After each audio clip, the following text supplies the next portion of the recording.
Okay. This is our reception in July 2nd of 1952.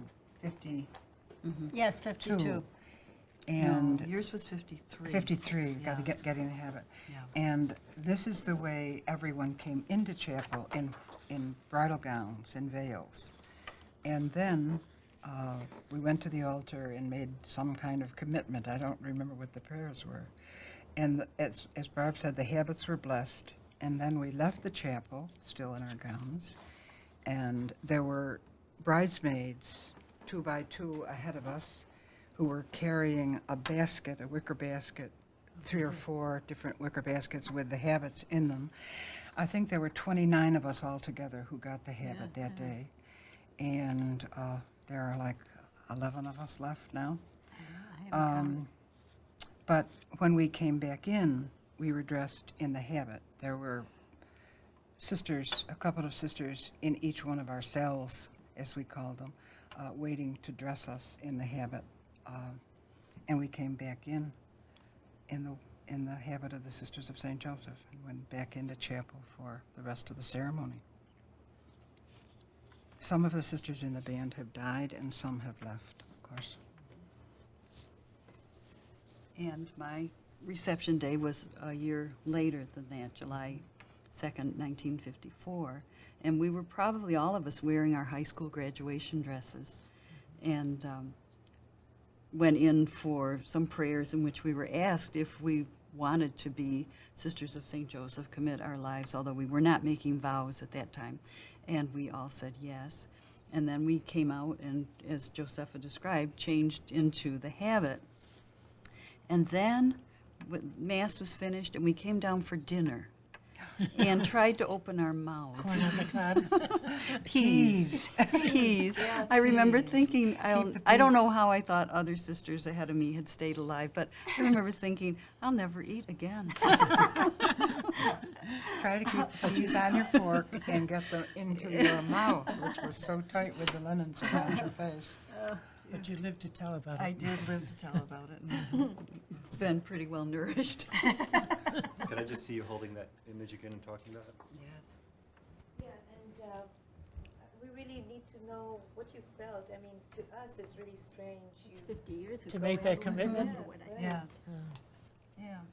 I think probably for most of us, we had grown up with the sisters teaching us, we had admired them, and we wanted to be like them. And if we were serious enough about wanting to be like them, we thought about this life and talked to somebody and found out what to do in order to become a woman religious, or a nun, a sister at the time. And so that was what we were doing. So we had had a year of just kind of living the life, but then this was the beginning of a more intense year, a novitiate year, of really studying and praying and discerning whether or not this was the right call. If we were answering what we felt was a call from God, was this really a call from God? Was it really something that we all wanted to continue to do? So some did and some didn't, and over the years. I think that there are 10 of us left. One has died, and there are 10 of us left out of 26. Mary and I have just finished our Golden Jubilee, and Sister Barbara, Happy Jubilee. This is Yes, her this is year my of year. Jubilee. Yeah. And Marie Albert, was last year your Jubilee? Oh, thank you, thank you.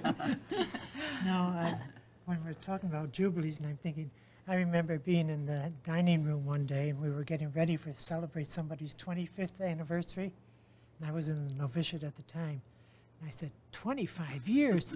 I'll never live that long. Try 50. Well, 2005, it'll be 60. Oh, yeah. Yeah, so.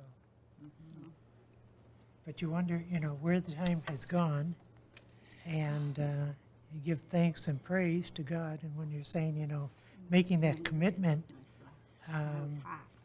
I remember when I was, I was at home, and we were taking a Sunday drive, and for some reason or another, we came up the driveway of the old mother house, and the words came to me, someday you're going to live here. And I thought, I'm never going to get married. I thought this was a big castle, you know, and I thought, I didn't know it was a convent, a mother house. And I just knew I was never going to marry. And so I just let that pass. But another time we were on a trip, we were going to Baltimore and going through Canandaigua. And I looked at the word and I thought, Canandaigua, I'll never be able to spell that word. And we're going by the church there, and the words came to me, someday you're going to work here. And I thought, you know, I thought that was crazy, so I just let that go. But How it came old were you when you were? probably about 10 or 11. Yeah. And so, you know, making the commitment, you know, we take it seriously and give thanks and praise to God for, yeah, we used to laugh when they'd say, pray for perseverance. We thought that was a big joke. But we've learned it is not a joke, and that it is a very, very good thing to pray for and give thanks for. I